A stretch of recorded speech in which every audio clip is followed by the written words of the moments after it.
Mechanikal Music Podcast. All right, here we go then. So, episode 3 of the Mechanical Music Podcast. It's been brilliant. You guys have been absolutely fab. It's been amazing to see you guys tuning in and really just getting involved with what we're doing. We appreciate you all, and we hope that you enjoy the content. We hope that it's something that is bringing joy to your life as it is mine. So, got another guest for you today. Tell you a little bit about him, see if you can guess who he is. He's been about for about 30 years, about 3 decades. He's been bringing about 3 decades of music to your lovely ear rolls, and he's still going strong. Probably got a drinking problem now, like me, as a result, but he's still here nevertheless. He's travelled all over the world: Japan, North and South America, Israel, Russia, South Africa, Europe, pretty much everywhere in between. He's released on labels such as Tronic, Phobic, Respect, Toolroom, Riot, Funk and Deep, Tech Burst. Consequently, the Tech Burst release, which was called Use Me, that was in the charts for over 200 days. And I think as a producer, as any producers listening, you'll know how difficult that is to hold a position in a major chart for 200 days. That takes some doing. And 25 of those days was the #1 spot, which is incredible. He's also the producer of many amazing high quality sample packs, industrial strength loop masters. I've even got one of his amazing packs that I use a lot of called, what's it called? Driven by Techno. It's incredible. You should really go and have a look at his packs if you can. He is, of course, the one and only DJ Ant / Chicago Loop / Acerbic. How are you, my friend? I'm good. How are you? Do you know what? I'm better for seeing your face, mate. Good. Well, thanks for having me. Cheers for having me. Thank you for coming on. It's an absolute pleasure. We've got loads to talk about. So first things first, as the weather, because you're not in Blighty anymore, which is really, really bloody annoying because we're absolutely flipping freezing over here. My heating's just gone as well. So I've got to wait for a plumber. Oh, nasty. But you're all right because you don't have to worry about that because you can just walk out. I'm not going to lie. It's sunny, as it always is. Mate. It's about 320 days of sunshine here in Portugal. So southern Portugal. Yeah, no, it's nice. I will ask you why. What was the decision to move to the Algarve then, mate? Was it? Oh, there was quite. No, there was quite a few. There was no one real main decision, but it was the sum of all parts. Really, there was a lot of reasons, but I'm not going to lie. One of them was I wanted an EU residency. Without getting into the political side of things, although I think pretty much everyone watching this will probably agree what a disaster that. We told them, mate. I'm not even going to say the word, but yeah, I wanted an EU. Over and over again, we told them this is what's going to happen. Nobody listened. And I will say I told you so because I did fucking tell them so. But, it is what it is, man. I mean, Well, I wanted an EU residency. So that was one of the reasons we found ourselves at that time as well that we needed somewhere to live as well. And it was just so expensive. And, London is it's ridiculous. It kind of outpriced me, and so yeah, lots of reasons, and we just thought, well, look, let's give it a go. Let's get the residencies and just kind of take it from there. And as it turned out, 4 years later, I'm still here. So yeah, it's good. Did you miss London? No, because I take away the pandemic. Those years I'm back and forth, with the exception of the pandemic. I'm back and forth. It's like I'm over there in a couple of weeks again. I've not long been back. It was Rachel's birthday, so that was in January. So I'm back. Of course, the lovely Rachel Rackett, ladies and gentlemen. It is, yes. And so we're back all the time. The flights are really cheap. It's like I mean, it's kind of a no-brainer when you look at it. It's the weather's better, the food is cheaper, the quality of life for me is better anyway. Yeah. It's just so many things that tick all the right boxes, and so yeah, we're still here, and I don't really miss London too much because I mean we're back, we're back and forth all the time. So the only thing I probably miss is, because I can pretty much get everything I want here, is a proper pint of IPA in the pub. That's probably the one thing. I mean, obviously you can get IPAs here, but just something about it. It's not the magnificent wine. It's all about the IPA. Well, no, I mean, there's plenty of wine here, and I could make a comparison sipping a Vino Verde or a rosé out on Aldi vinegar, is it? Yeah. Sitting on the beach, supping on a cocktail, it's. That's it. But yeah, no, it's. I do miss having a pint in a pub occasionally, but that's about the only thing really. And obviously, all my mates, but I get to see everyone as well, so fairly regularly. Yeah, multiple we saw times you very recently, actually, at the hydraulics party, which was when was that? That was fun, October, wasn't it? Was the last time I saw you. Yeah, it was fun. I think I've been back 4 times since. So it's it's 1,500 miles away, and it's like £100 return flight, maybe less. Like go and buy a load of suicide flights for £16.99 and just jump on them or don't get on them. I've just got an image of you holding onto the flipping wing of a plane you're going to save a few quid. No, I'm not that cheap. You're not that suicidal. No. Well, so we got to talk Acerbic, mate, because I said it before and I'll say it again. Proper daddy project, it really is. I mean, I do love Chicago Loop, but I am all about the harder techno and the more percussive stuff and telling stories through drums. And Chicago Loop had a particular flavour, and it is still doing amazing things for techno. But as I said in my intro podcast that went up not that long ago, bloody hell, mate. I was blown away when I heard the stuff you had going on in the hydraulics, and the ideas are just right up my strata. So in terms of I'm glad you like it. What was your decision? Why did you decide to kind of take that Acerbic project on and not kind of develop it under Chicago Loop? Well, first and foremost, I've got to say they wouldn't be an Acerbic without doing the Chicago Loop thing. I mean, as many people know, I was, before doing the Chicago Loop thing, I was Ant before, Power Tools, the stuff, Step Forever Collective, etc., etc. For those that don't know, that's kind of where it all started, and then it kind of got to the point. So I am going to start back from the beginning because it's all kind of relevant, please do, yeah. And it just got to a point in around sort of 2012, 2013 where I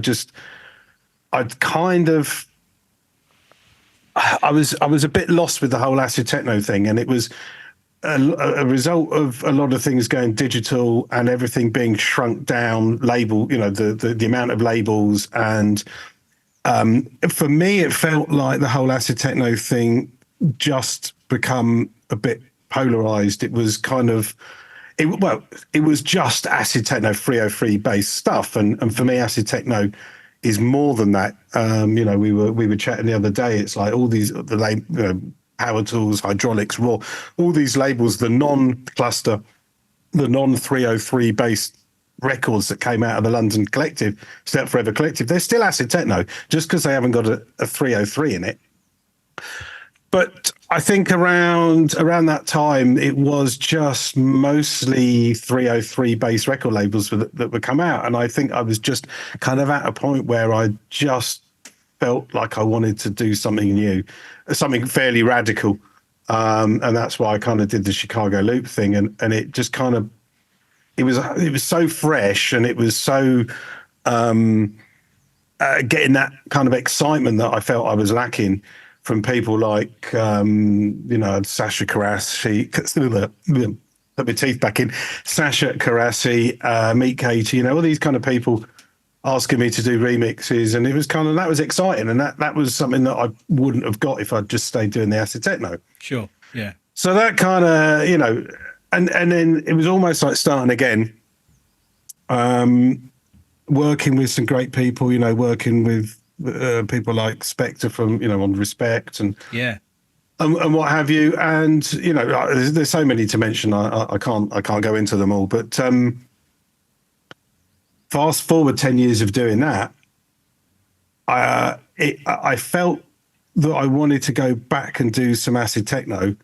But everything that I'd learned at Chicago Loop on a production level, and just kind of bring a more matured attempt to it, because those early Power Tools records, they're great records, they're fun. Loads of people love them.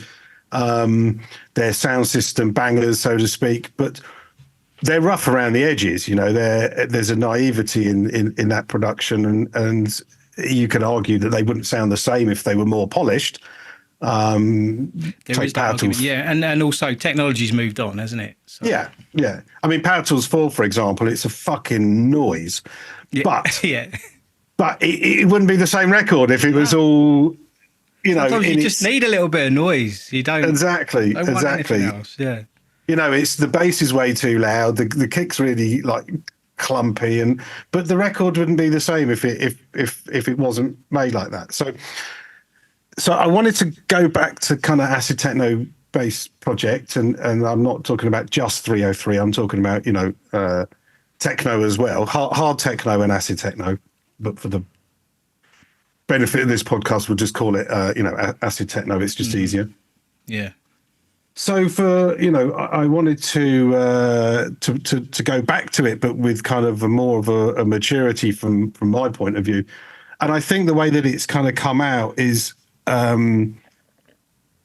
in my head, I know this is going to be a bold statement, but in my head, it's like I'd like to kind of almost like a kind of an AC/DC approach to music. Strong riffs, but really simple, catchy, simple stuff that has got no flannel to it. It's fairly.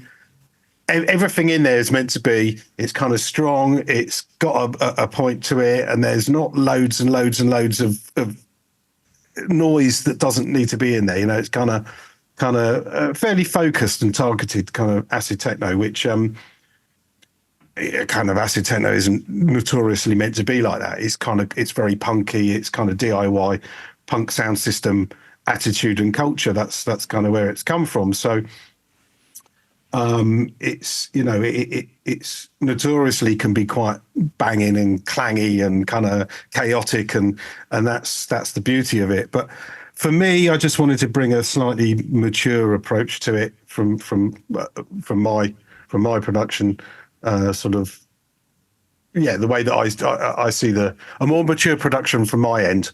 I just wanted to try it, and it seems to be working.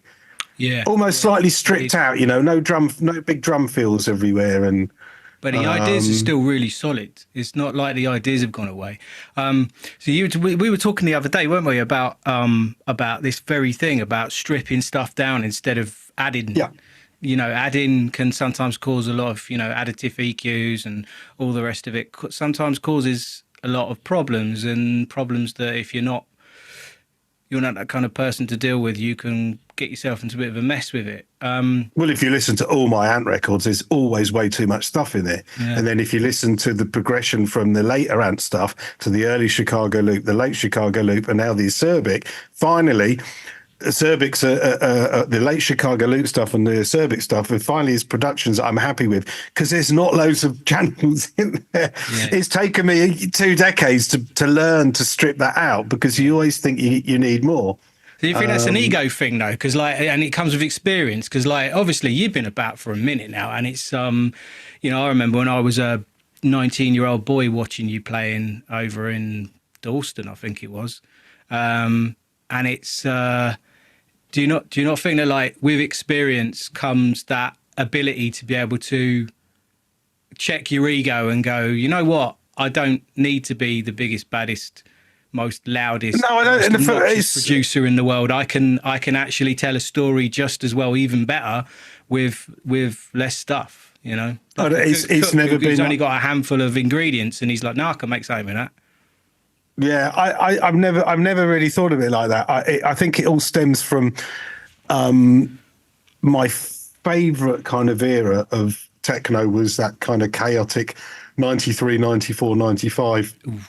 Like hard, you know, sort of like disco B, waveform transmissions. I know those records are kind of more strict, but if you sort of grew up listening to a lot of those mixtapes from around then, and there's a madness to the music, and I think that's been my when I'm writing sort of hard techno or any kind of techno, that's the kind of thing that I'm picturing in my head a lot of the time. And I think that's kind of where that probably stemmed from, like a chaoticness, and probably why I kind of naturally fell into the London Underground and the kind of chaos of that, because a lot of those early records are chaotic. You know, it's not beat around the bush. They're drug-fueled monsters. Yeah. It's like 100%. Yeah. You know, let's say it like it is. We don't want them any other way, to be honest.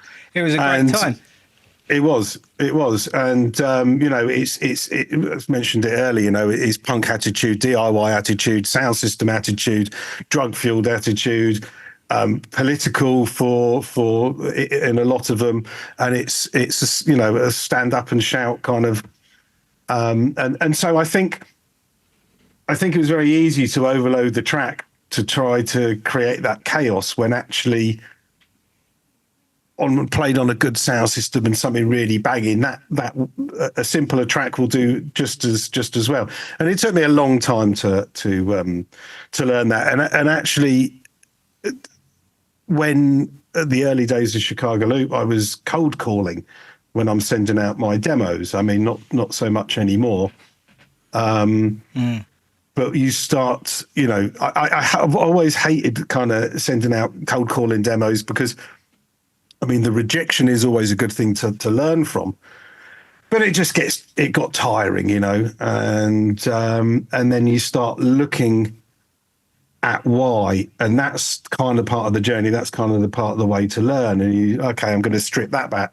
I'm going to strip that out, and I'm going to take away this. I'm going to take away that. And I think it's a good thing to have rejection, because you got to learn from it in order to progress and move forward. So I think, again, just touching on the Acerbic thing wouldn't be the way it is now without going through that rejection from Chicago Loop, from sending out, because it was a brand new project in a brand new, not a brand new scene, but it was, you know, I'd spent my entire... It was an evolving scene at the time. It was starting to evolve. It was starting to grow in the UK, because obviously I feel like that kind of techno, that whatever you call it, I'm going to call it peak time, because that's what everyone calls it. That kind of techno is very heavily European influenced. So that was all, the European scene was already feeling that, but we're a little bit different in the UK, aren't we? We do think. Well, I mean, it was stepping outside of a scene that I was really comfortable in. Yeah. You know, the acid techno scene is fairly, it's not closed, but it's fairly niche, and it is, you know, that the other techno scene, or the techno scene, there was no one really kind of made too many records on that scene. We did a few back in the day, but we never troubled it too much. And then I kind of, you know, sort of moved away from the acid techno scene, and so it was a whole new techno scene to discover, and it was a steep learning curve, and it was, I need to do some cold calling here. And so then going back into acid techno scene, the Stay Up Forever and everything, you know, received with open arms, because you know, let's face it, I only left on a musical level, not on a you know, exactly. Yeah. Not on a friendship level, you know. We still have always been and will always be in a bit, but cool. Yeah, keep going.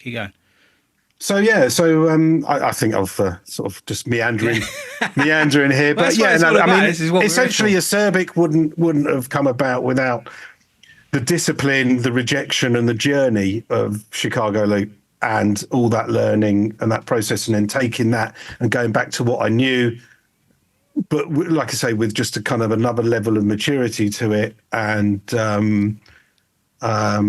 yeah, just on the production side, not on the records. I mean, you hear the records; they're still banging and clanging, and it's you know, man. It's great. So it's and it's fun, and it's fun.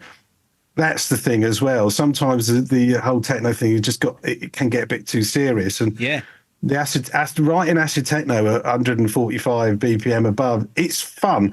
Yeah. And I'm putting noises in these records that I wouldn't dare to put in Chicago Loop because I just know they're going to get rejected, you know. So they won't get picked up. It's way too wild and crazy. You know what? I love that. I love that because I'm a big one on expensive lessons. Do you know what I mean? Like getting an expensive lesson can be more can be better for your life in general in anything than anything at all. I used to do a little bit of trading and I lost a load of money. I'm not going to tell you how much, but it was. I've recently been speaking to a guy who I thought I'd take a chance on the course of his, and we got chatting about expensive lessons, and you know, he made me realise that actually the best thing that ever happened to me was for that to happen, because now I have that knowledge, I have that experience. You got to get burnt to move forward. Yeah, getting burnt sucks at the time, but as soon as you got over it, you take the lessons, you take the positives from it, it can be the most valuable thing in the world. I did something similar, but yeah, go on. No, I'm done. You know, I was saying I did something a bit similar. I kind of knew what I was doing, but I still got burnt, which is even worse. I was fucking around with DeFi. Human being. Yeah, no, totally. And I just got greedy, and it was just all the signs were there, all the red flags were there, just mucking around like deep levels of DeFi, trying to get in and out of Ponzi schemes quickly. You know, that kind of level of thing, but knowing full well what I was doing, and I made some money and then I lost it all. Fortunately, it was money that I'd made trading and not out of my pocket. But the golden goose, they call that. Yeah, absolutely. If you lose your golden goose, it's not the end of the world. But. And I knew what I was doing, and then I got greedy, and it all came crashing down, and. But yeah, it was. You never do it again, will you? No, absolutely. That's the beauty. Now it's the thing with what we're talking about now. Now I've got my bags now, and I'm just sitting holding on to them, and I'm regular altcoins now. No fucking DeFi. No. Like deep NFTs, levels, mate. They stung me and all, but let's not. I made a shitload of that. Out of Did that you? And went on holiday. I got out of that quick though. I'm not going to talk to you about that though. Which that gave me the confidence to get into DeFi. So that was your entry. That was your gateway drug. The NFTs. I made a load of money. Went on holiday. I actually sold everything and went on holiday. And lucky you, mate. I thought, this is easy. So then, I got into these schemes, knowing full well that they were basically barely Ponzi schemes. Get in first and get out quick, and then I didn't. And well, I did for quite a few, and then there was one that just came crashing down, and that put me out a few lessons well, learned. I'm not going to say how much either. Lesson learned. Don't. All right, so touching on we're going back to what we were talking about it being quite a close scene in London, the acid techno scene. How did you hook up with Chris and the Lib boys and Henry, and how did that get going? Years ago, just from what I remember, naturally, just according to my brother, he introduced me to Chris in like 93, something like that, I think. But I don't remember. Apparently it was the same day. Then, if you don't remember, it's always a good sign. Apparently it was the same day that I introduced my brother to the mother of his child. So apparently it was quite a good day. Okay, so you just did a swap, basically. So he said, here's a career for the rest of your life. And you said, all right, thanks for that, bruv. You can have a wife. There you go. No, it wasn't. It's not his wife. It's just the mother of his child. But yeah, I can't remember. But I mean, we were going to squat parties, illegal raves, me and my mates, and you only have to go to one or two, and you're gonna have Liberate and met all three of them pretty much at the same time. But I can't remember. The initial meetings, but and then I sort of got involved in the sound system for a bit, and then were you already a producer by that point, or? Yeah, I mean, I was actually no. So 93, 94 this was, and I didn't really start producing until I started DJing in 94. Then I started playing on. We cobbled a bit of a sound system together with a mate of mine, and then I started playing for Laurie. Laurie Immersion, ladies and gentlemen. Yeah, Immersion, and that's kind of where we already knew each other, but that's kind of where a lot of the DJs kind of solidified friendships, Liberators and myself and Rachel Rackett and Giselle and Guy and Henry, who were come over from Back to the Planet, the band, and Laurie and various other people. If I have not mentioned you, I do apologize. But yeah, and so we just that was kind of a tight knit crew playing on Laurie's rig. Mainly because he didn't really let anyone play on it. He'd always just get a fuck off. Fuck off. So we all DJ'd on that rig for a few years, and then out of that, cluster, Stay Up Forever was all right. Dave DDR, of course, Oh, of course, yeah. How can I forget Dave DDR? Gonna absolutely drag you over the coals for that now, I'm sure. Yeah, well, if he's listening, we'll send it to him. He'll get a minute in and just go. If he makes it this far, fuck you, Dave. Yeah, so and then out of that was Stay Up Forever was a label. Rootmaster was kind of launched. Cluster. What a label. Hydraulics, then Raw, then Power Tools, and it was when Dave moved to America that I then took over the Kinetic studio. So yeah, it just all kind of happened very organically. Just there was no like, oh, this is Chris Aaron and Julian or whatever, and just like, oh, I'm in Acid Techno now. You do parties for a couple of years and just kind of evolve around the same thing, and then get asked to play in the same parties, or it's just that naturally. Good times, man. Just good times. Yeah, and it just went on for. For years. I'm going to try and get all of them on at some point on the show, just to shoot the breeze. But from your point of view, did you ever think Acid Techno was going to get as big as it did? Was there a point where you were like, mate, this is. Well, we didn't really know. I suppose there's a point when you start getting the bookings worldwide. Yeah. I mean, I remember speaking to Chris the very first time he went and go and played for in Venezuela. I think the first time he played for a good friend of ours now called Otto. I think I might have got this wrong.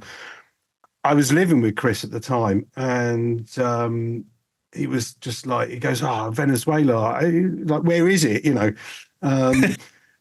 Wing and a prayer mission. A lot of people don't realise that the weight that Acid Techno carries in South America.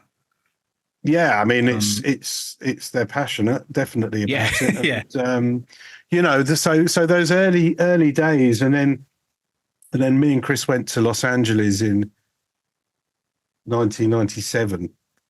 So that was my first. It was my first gig abroad because I'd done the technical thing and a couple of trips to France and whatnot. But that was my first kind of proper intercontinental hotel flights paid for. Booking fee was paid. I had an agent, Jenny, at the time. She did the booking, and So that was, oh, hang on a minute, you know, you start to see other things, and then more bookings come along and more bookings come along, and you find these little pockets around the world from, you know, Japan, South Africa, all over South America, obviously North America and Canada were, you know, big into the acid techno thing. And you just kind of, these little pockets around the world, and that's where you thought, okay, yeah, you know, it's traveling.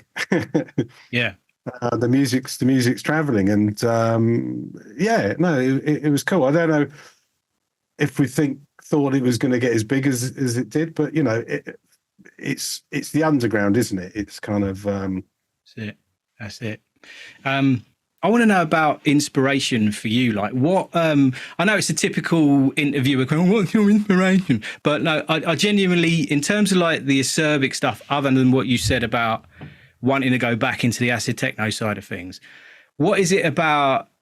Are there particular sounds, or are there particular acts that really inspire you, like now, like in 2024, to kind of like, because I know I've got a few that I'll listen to their releases that come out, or I'll see them in a club or whatever, and we'll be chatting about kind of stuff and concepts, or I'll hear new stuff, and then I'll go away, and for a week I've just got inspiration for days, and I could just write and write and write just based on like how they approach certain things. But I'm a massive geek like that. Do you have anything like that? Yeah, I do. There's a couple of people that I really admire. That's more on the techno side of things, on the Chicago Loop side. I'll get to the Acerbic thing in a second, but just my two favorite artists ever, at this particular moment. Sorry, that's a oxymoronic statement. My two favorite artists at the moment are Dutch guy called Egbert, who was like a protege of Secret Cinema.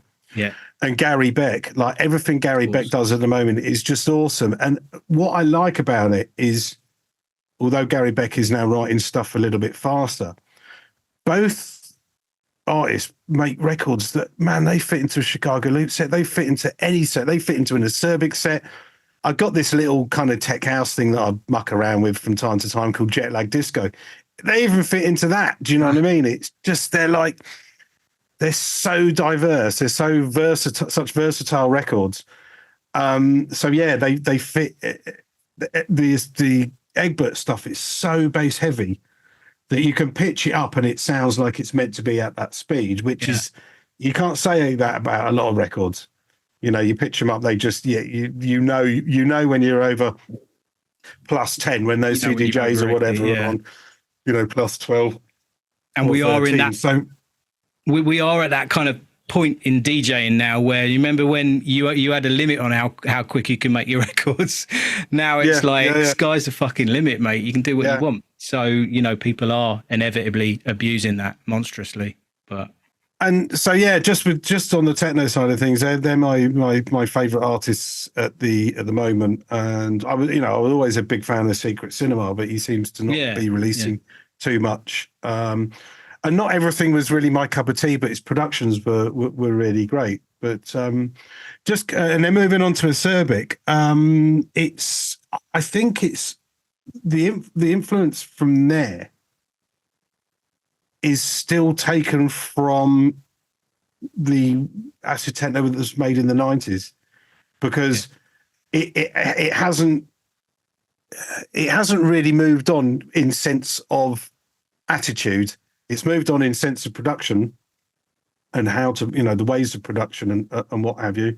The Fozicon 2 is such an amazing plugin, the 303 emulator that, you got Total Recall on it, and it's just, we got the 303 here, but still use the Fozicon. I'm writing an acid techno track today or just before this, and it's the Fozicon all the way. It just sounds so amazing. So I think a lot of the inspiration for the Acerbic stuff is coming from those older acid techno records, and what would they sound like, or kind of similar versions of, with the modern day production. So I don't think it's any one particular artist. I think it's more about just a scene and a music that I know so well. Yeah. Let's see how it translates in my head now in the modern world, and that's the kind of drive. That's where I'm going with the Acerbic stuff and the techno stuff. Again, it still hasn't changed. Whenever I write a techno record, regardless of what it is, I've still got those mad, like here's some for the spotters, like Paul Hazel's test pattern, I think it's called, on rotation. You know, those early rotation Dave Angel, early kind of Advent, just that pounding, techno that throws you around the room, you know. That proper movement in it as well. Like real pumping movement. So like it's interesting you say about the old classics, right? Because if there was a couple of tracks, I mean, I get this a lot. Like, for me, my dream, Henry, if you're listening, my dream is to get the parts for Inner City Junkies. And I've already been on at him about this. And he has actually said that he might actually try and look for the DATs at some point, but he's probably forgotten. So, Henry, I haven't forgotten. And I would like the parts, especially the vocal. If that might be a tough one, trying to find the part. Well, that's the thing. He said he's got like a million. He's like, if I can find the DATs, but then of course he's got like 1,000,001 DATs.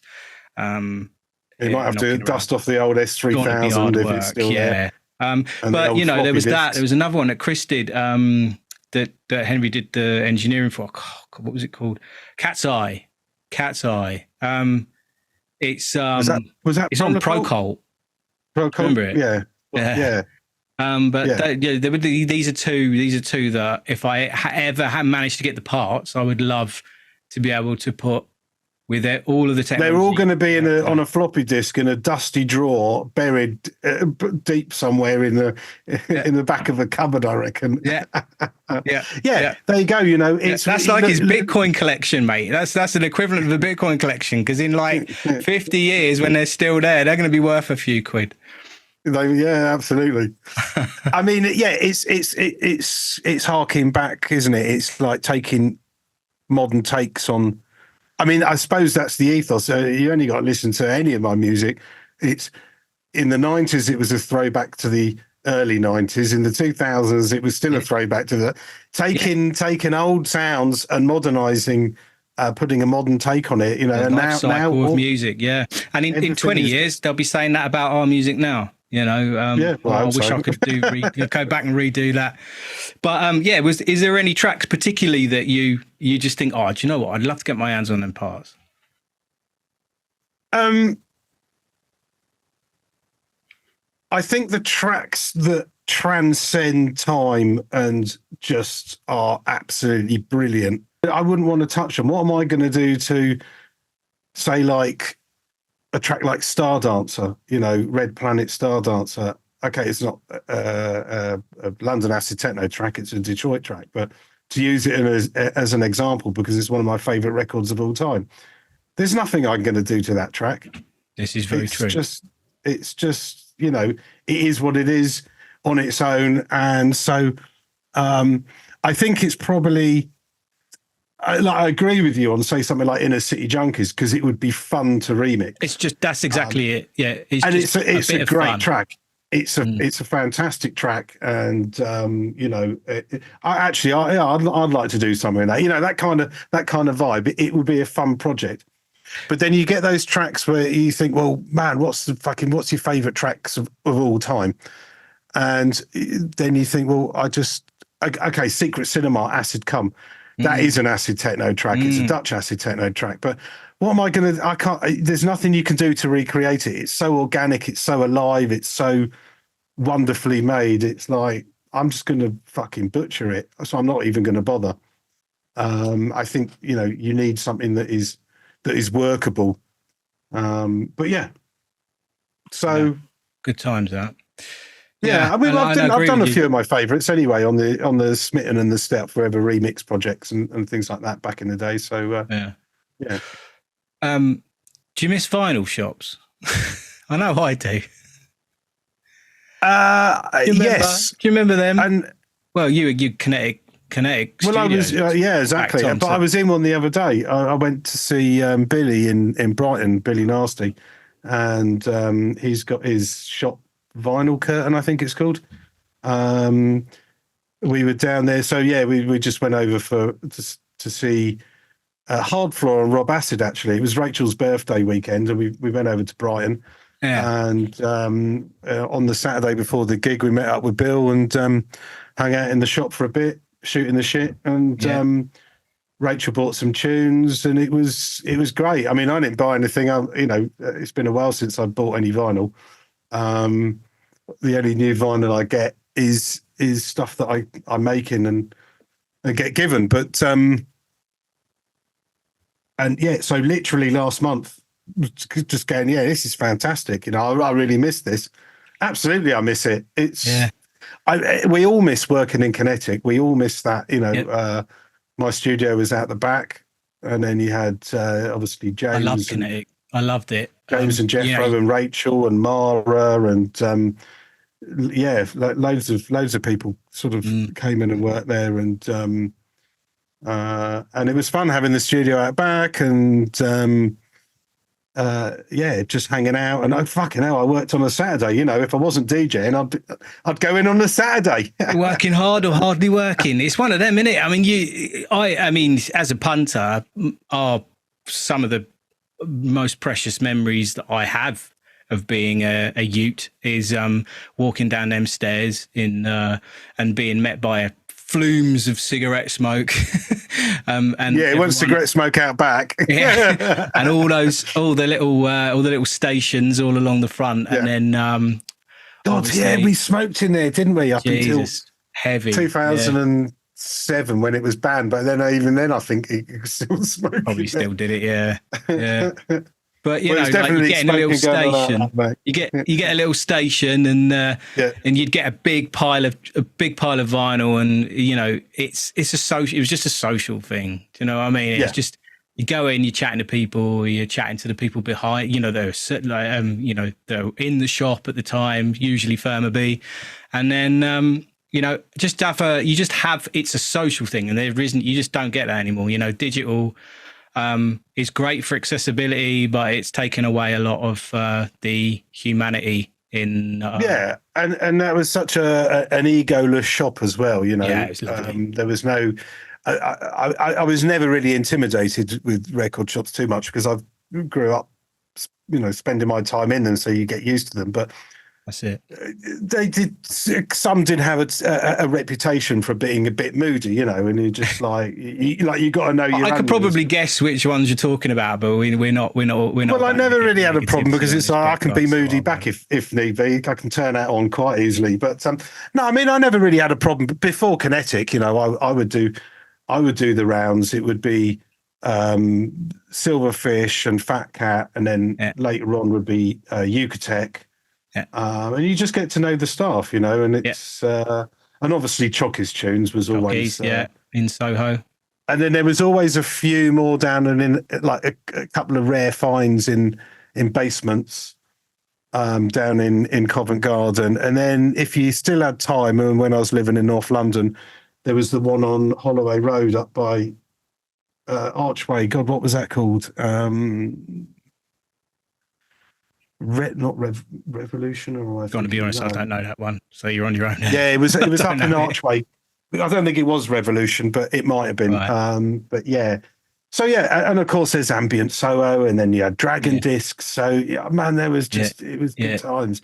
You're right, it's social. It's a different world, isn't it? It's just a different world, and it's a world that unfortunately we'll never see again. Thanks to the digital revolution. But unless you're down in Brighton and then go down and say hello to Billy Nasty. There's that. Yeah, there is that. Yeah. So speaking of being in a different world, clubbing's a different world now, I feel. And I have touched on this a little bit, but it's just nice to share a conversation with someone who remembers all those old clubs in London. But what was your most favourite venue that is now no longer there? I mean, I could tell you mine. It was we called it Tyson Street, but it was on Tyson Street. I can't remember what the club was called. Tyson Street, where we did loads of warehouse there, basically. Yeah. But what was your favourite? Tyson Street was fun, but it really falls into two parts, doesn't it? Legal and illegal. So All right, let's go for legal then, because obviously that's the. I think I'm inclined to agree with you, Tyson Street, because it was legal. Just I was going to say that word has you're treading a thin line, like we're on a tightrope there with that. I think Tyson Street, because it was man, it was a time, it was an era, it had a nostalgia about it. It had great music. It was exciting times, and it was and also trends. But the problem with trends, that was just up the road. It was more about the night. It was it was 3 floors, and so it was a bit difficult to. It was always crowded, and it was a bit difficult to kind of going up and down, get up and down. But trend. It got a bit tasty on the back stairs of Tyson Street, though. I do remember. I do have a very funny story, which probably wasn't funny for the poor Muslims that were frequenting the room next door. But we turned up. I don't know if they did. You may have seen this, but one Ramadan, they were doing their evening prayers. And the back door backs onto the club. The staircase in the back of the club. And they obviously, that was how they kind of went in and out to do their prayers. So they're there praying away, doing what they need to do for Ramadan, bless them, with the shoes all kind of neatly in a line, and there's all these absolute mess heads going up and down the stairs. But actually using it as like I think a lot of them were like not quite sure whether what they were seeing was actually real or not, or whether it was just a hallucination. I mean, if they knew the guy that run it, Lance, then if it wasn't their first time, then it ain't going to be their first rodeo with him. Because I mean, we went in and set up quite a few sound systems in there, and he would just be hiring it out, and it would be basically Christian churches, and you'd get in. It was always so little time to set up, and you'd get a certain amount of time, and you'd go there, and it'd be the Christian church, and you'd always turn up, and it would always be the the moment of collection, and you come on, like, hurry up, like, and it was always a really stressful setup because it's Lance was just like, well, you're not exactly going to argue with them, and him or his security. So it's like, they were fun times. Again, it was just when you're young, you just kind of it's all experiences. It's all chaotic. It's all a bit mad. But they were fun times, and it's like, just all just adds up to a melting pot of joy for me. Really does. Yeah. Yeah, no, I mean there were some good clubs, illegal probably.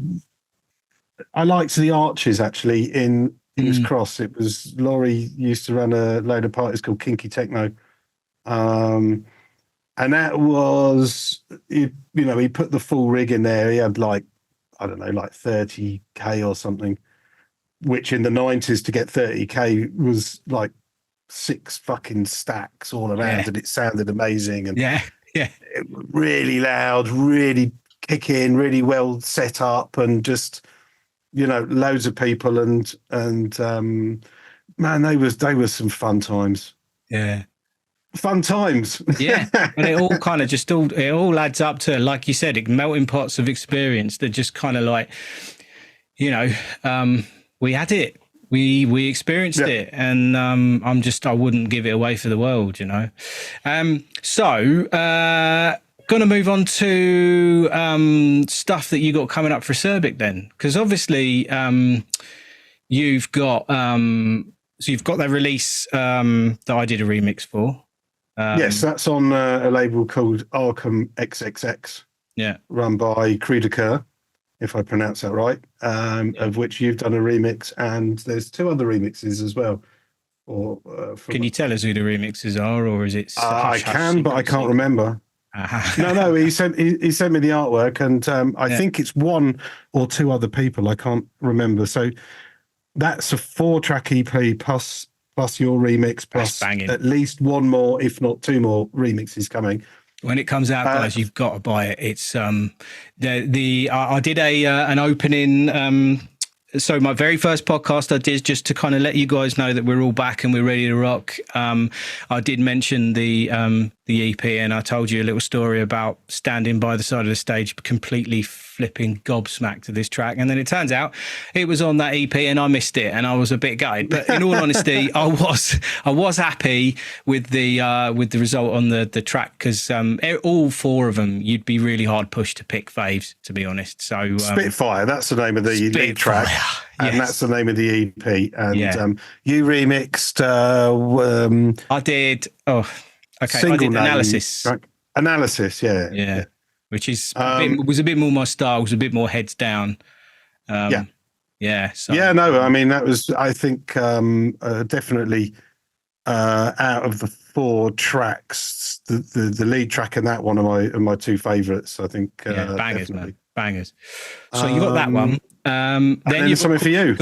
Then you've got the one for Mechanical, which is coming up. Yep. We haven't set a date, but we're looking at May, aren't we? Ish. We are, yes. So, May, and that's called Rave Hero. Yeah. Banging. So this came in, guys. This came in, and Ant says to me, "It's a bit punky. You might not really want it." So I'm like, let me be the judge of that. So on it went. And then a phone call into Ant a few minutes later to tell him how flipping amazed I was. It really is. If you guys have got any sense, you'll buy that when it comes out, because it's just nothing short of amazing. And it is very, very close to Spitfire in terms of the way it translates. So with that in mind, from a DJ point of view, if you're a DJ and you're looking to hit a massive sound system at some point soon, I'm telling you now, it translates like a monster. So if you have got gigs coming up, stick it in a sec, 'cause it's amazing. I've done a remix for that, which I've just finished literally today. Of which I haven't heard yet. So I will send that to you, sir. And then send it over. Yeah. And then you just did one on hydraulics, which went out, which was amazing. Yes. The hydraulics that came out about a month ago, wasn't it? Oh no, it actually came out around just after the party. The initial release was the Triple X EP on AAA. Yeah. Oh my god. Acid Artists in Action. Yeah. And that was on Chris's. Yeah, that was a vinyl release. Then the hydraulics. Then there's the. I just did one on Tech Burst, which is for my good mate Mark Sherry, who's, if you don't know Mark Sherry, he's a huge trance DJ who's always had one foot in the techno thing as well. So he's got his label Outburst, and then Tech Trance Daddy. Yes, he's got a label called Tech Burst. I've been releasing stuff with him for years as Chicago Loop, and as things kind of naturally got harder and harder, he wanted some classic acid techno from me, so I did one for him. We've got the Arkham, we've got your one. I've got one coming out on Eddie Santini's Resilient. Oh yeah, masters are back for that. I know that's coming out in March. Same day as mine, I think. Same day as okay. That was our relaunch one. So yeah, yes. I think it's the 15th, isn't it? 15th of March. Yeah, wicked. And then there is 3 more vinyls coming with digital releases after. One is a 4-track Stay Up Forever, woohoo, in the bag, cut. Waiting. Chris has got the test pressings of those. We're just waiting for the finished copies. 4-track cluster EP, which is in the vein of Spitfire, and I have heard it. I don't know if I'm allowed to say whether I've heard it or not. I've said it. We can edit it out if needs be. Yeah, well, that's all right. You can. I have heard it, and it is fucking mental, in a good way. And then there's an Irish label called Interruption, run by a guy called David King. So I've done, that's a compilation, a 4-track compilation. So I've done 1 track on that. And then there's more, but off the top of my head, if I'm forgetting anybody here, I apologize. There's definitely more coming, and I can't think what they are. While we're on the plugs, I've got a 4-tracker Chicago Loop 4-tracker on vinyl, actually, coming out on a label called Craigie Nose. And that's with my mate Ron Wells, who lives down here near me, a.k.a. Jack Smooth, who is the jungle techno pioneer and legend that he is. So yeah, we've been hanging out for the last couple of years because he moved down here and retired from everything, and we've been writing some tunes, and that's coming out on Craigie Nose, which is I didn't really realise or how much of a great label that is. It's a real kind of an eclectic. It's a really eclectic label that is kind of kudos to get on, and that's awesome. Coming out on the 11th of March. So happy with that. Jam packed schedule for the first half of the year then for you. Absolutely, and I'm just working with this guy Felipe Barbosa, who's a local guy, Portuguese. He's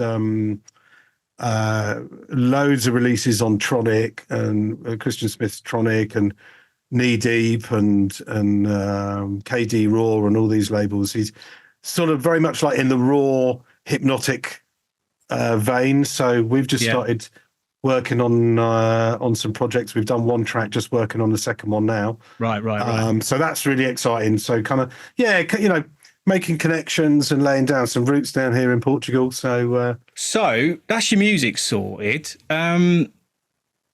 But you got other stuff going on, haven't you? What are you still doing? So you're doing a lot of sample pack stuff still? Yes. Yeah. With Lenny D and his Industrial Strength Samples label. Yeah. And it's primarily loop masters and loop cloud with a little bit on producer loops.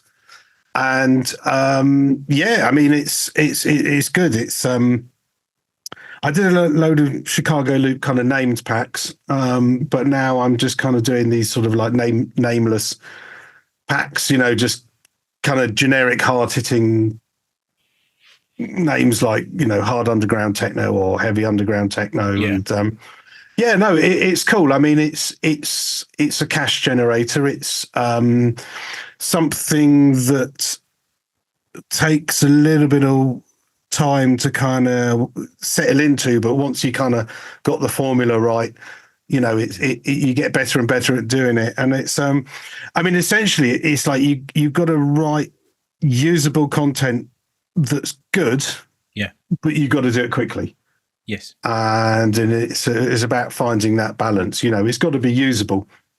There's no point just putting a load of crap in there that's like -4 dB and then the next sample's at like -1 dB, and it's all got to be uniformed and tidy, and so it's kind of, once everything's done, it's a bit like data entry because everything's got to be labeled properly and what have you. But it's cool. It's there's people like them. People are selling them. It's good for new producers. Well, I mean, I still use the occasional pack. I still use your packs. I've been using your packs a lot. That Driven by Techno one is banging. Yeah. There's some the percussive stuff. I tend to. I mean, the idea is not to lift it thing a lot. Yes, exactly. What's that one I use? Sting, I think it is. There's this little Max Alive thing. You drop it in the going to get geeky now. You drop it in the instrument rack and with the drum rack, and then it works by splitting up. It's actually been designed for use with acid for acid lines. But so it's like a step sequencer. It's wicked. Yeah, it works. Yeah. It works really well for chopping up samples, especially. I mean, I use the Rosa, same, and actually, so I will take my packs and then I'll chuck all the drums in, and it'll just mix it. I like randomizers. Yeah. I like random buttons, randomizer buttons. So a step sequencer with a random button is just it's all day fun, isn't it? So I mean, I still use those packs, and you know, the idea is not to lift your sample straight out the pack and chuck it in. Is to take a note. And there are many ways to do that. Yeah, exactly, and use it as a source sample, and you know, so yeah, the packs are pretty cool. You know, it's all available through Industrial Strength, or even go to ChicagoLoop.live. Yeah, all available on my website. Graham, what are you still sitting here listening to this podcast for, guys and girls? Go and buy the flipping samples, man. Yeah. Well, you know what, mate? Really appreciate you coming on. And thanks for having me. It's been good to chat. Letting us know what's going on in your world, and you know, great things are happening in techno at the minute. I'm really loving. There's some great artists doing some amazing things, and I'm really loving the way that our flavour of techno is kind of developing and all the rest of it. I won't go into the ins and outs of the politics of the subgenres and all the rest of it. But at the end of the day, I know what I like, and I like what I know, and it's you know, what we've got going on is an amazing thing, and we've got an amazing community, and I just appreciate you, man, for being part of that. So you know, that's cool. You know, good to be involved.